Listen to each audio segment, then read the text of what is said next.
Buenos días, vamos a dar paso a la reflexión de la práctica docente. Es el momento 3 de nuestro proyecto de enseñanza. Aquí viene la tarea evaluativa 7. Explique los resultados de su intervención a partir del nivel de logro de los aprendizajes de sus alumnos. Las preguntas de andamiaje. La primera, ¿de qué forma las acciones de su intervención favorecieron el logro del aprendizaje de sus alumnos?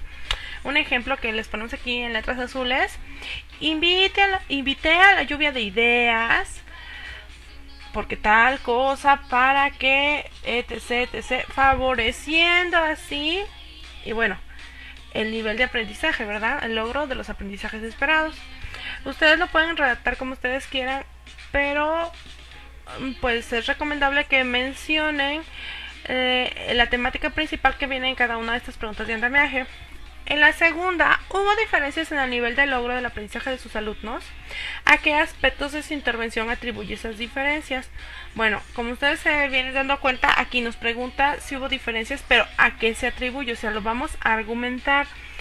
Puede ser que a lo mejor tenemos un alto índice de rezago educativo dentro de nuestro grupo, o de rezago en cuanto a lectoescritura, de rezago en cuanto a cálculo matemático.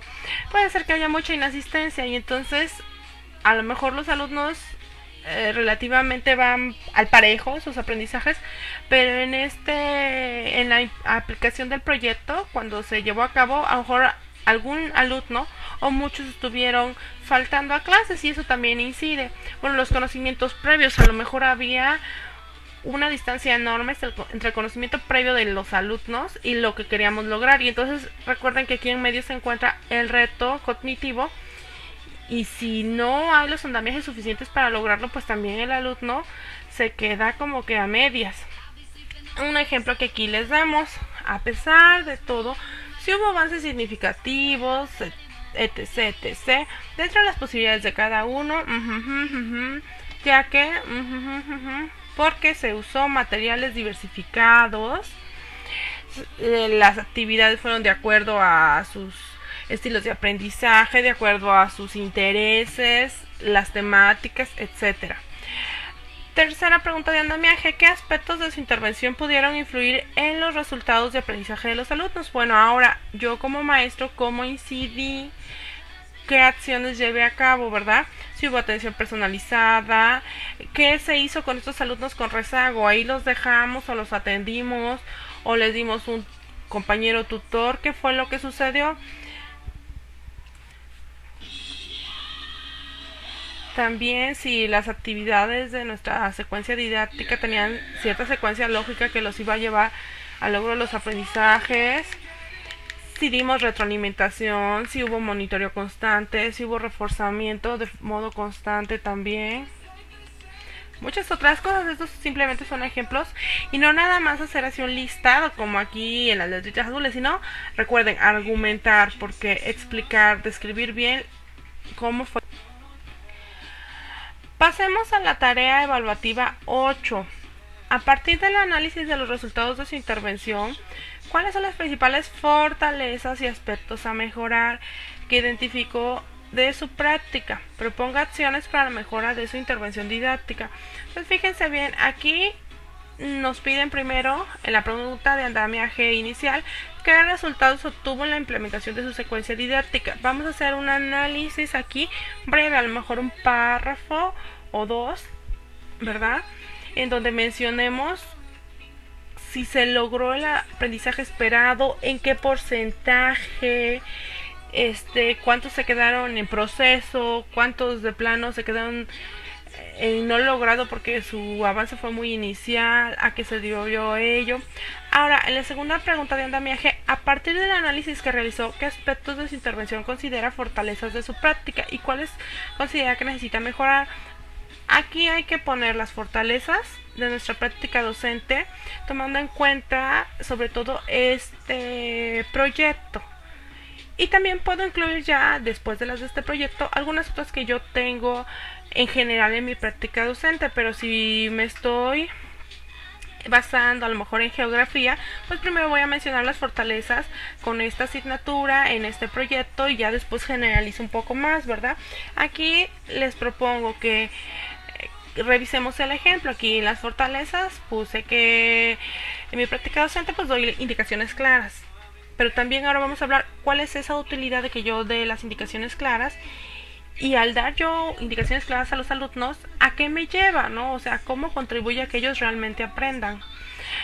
Pero ahora vamos a anotar también cuáles son los aspectos de nuestra intervención que vamos a mejorar. Es muy importante que enunciemos ambas cosas, porque nosotros quisiéramos decir que todos son fortalezas, que todo está súper bien, pero pues todos tenemos cosas que mejorar, y si no estamos en un error como tal, pues sí tenemos hacia dónde crecer, ¿no?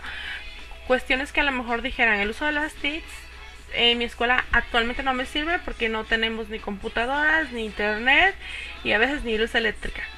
Pero sí me tengo que actualizar porque en algún momento me van a ser útiles. Y también, pues estar a la vanguardia. Si en este momento específico no es 100% de utilidad, en otro momento sí lo va a ser. Entonces siempre hay un lugar hacia donde crecer. Entonces aquí el ejemplo es áreas de oportunidad. Bueno, a lo mejor mis actividades generalmente son poco atractivas.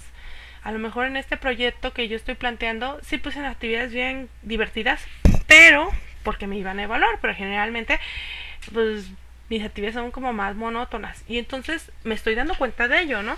Y ahora, ¿qué voy a hacer? ¿Cómo potencializarla? Esta área de mejora, ¿cómo la voy a atacar para que yo realmente crezca en mi práctica profesional? Y bueno, ¿a qué me llevará de acuerdo al proyecto planteado y de acuerdo a mi práctica en general? A lo mejor me estoy dando cuenta que yo por lo regular pues no doy apoyo a los alumnos con rezago, pero que si lo hiciera tendría un mayor índice de logros al final del ciclo escolar. A lo mejor los alumnos cumplirían más con sus tareas de casa, de repaso en casa, si yo les diera esa atención a los alumnos con rezago. A lo mejor y ellos se sintieran más comprometidos, ¿no? O sea, son cosas que pueden pasar y que cada quien tiene una historia distinta que contar, porque en su escuela se viven distintas cosas y en sus aulas, y cada grupo de alumnos además es diferente. Ahora, en la tercera pregunta, considerando el contexto en el que desarrolla su práctica, ¿qué acciones concretas puede realizar para mejorarla? Bueno, si se fijan, aquí están por separado las fortalezas y las áreas de mejora y luego las acciones concretas. No es lo mismo, porque hay personas que a lo mejor piensan que nada más tienen que mencionar alguna de estas tres y ya. No, hay que mencionar cada una, las fortalezas, las áreas de mejora y también las acciones concretas. De igual manera, si ya estoy mencionando las acciones concretas, no nada más voy a hacer un listado de acciones concretas. Bueno, vamos a identificar las áreas de mejora que tengo y de manera contextualizada en cuanto a mi práctica docente. Ahora, ¿cuáles son estas acciones concretas que yo puedo realizar de manera real y que van de la mano de estas áreas de mejora que identifiqué? ¿Cuáles son mis propuestas? ¿Cuál va a ser su utilidad? ¿A qué me va a llevar? A argumentarlas. A lo mejor pongo unas 3, 4 acciones concretas, pero con todo este argumento. Ojalá y tuvieran más, ¿verdad? Que decir, que poner. Pero no se queden con que nada más es una, ni tampoco se queden con que es una lista. Recuerden, aquí todo lo vamos a argumentar. Bueno, aquí en estos ejemplos muy breves, pueden parar el video si lo quieren ver. Tenemos el área pedagógica, algunas fortalezas y áreas de mejora.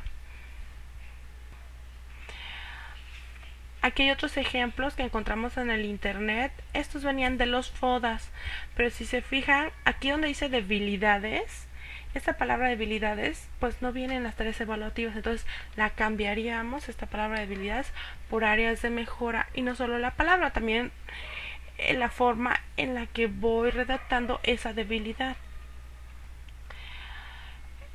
Estos ejemplos del final del video lo que buscan es que ustedes analicen estas fortalezas y áreas de mejora y también revisar que muchos se basan en el FODA. El FODA está muy padre, pero ¿qué es lo que pasa? En el FODA sí dice tal cual fortalezas, que es aquí la F que ven ustedes en el cachito amarillo, pero luego las áreas de oportunidad estarían compuestas por las oportunidades, las amenazas y las debilidades que te dan en conjunto un área de mejora. Obviamente no se va a quedar redactada igualita, hay que echarle más coco, pero si van a utilizar el FODA, anoten la palabra o la frase áreas de mejora. Si yo le pongo debilidades, la tarea evaluativa no me pidió debilidades. Si yo le pido oportunidades, la tarea evaluativa no pide oportunidades. Entonces, básicamente no estoy cumpliendo el requisito. Entonces, ustedes pueden poner áreas de mejora en base a que se identificó en mi intervención algunas oportunidades, algunas amenazas, algunas debilidades. Pero siempre anotar esto de el concepto que te están pidiendo, el tema que te están pidiendo ellos, y no algo parecido, nada más. Bueno, aquí ustedes pueden ver un FODA, un cuadro FODA, ya de acuerdo a la dimensión 1, estamos en el parámetro 1.1. De dimensión 1, un docente que conoce a sus alumnos sabe cómo aprenden y lo que deben aprender. Parámetro 1.1 describe las características y los procesos de desarrollo y de aprendizaje de los alumnos para su práctica docente. Esto les puede ser de mucha utilidad. También nuevamente, haz lo posible por seguir el orden del listado. A veces a mí me suena como que me puedo ir por otro lado, pero mejor hay que apegarnos a las tareas evaluativas y en base a ella ir redactando, tocar cada uno de los temas que se incluyen en el listado, describiendo lo que pasa en realidad en el aula y vincularlo con lo teórico, pero muy brevemente. Pues espero que les sirvan estos tips. Muchas gracias, se pueden suscribir al canal, nos pueden regalar un like, espero que les guste.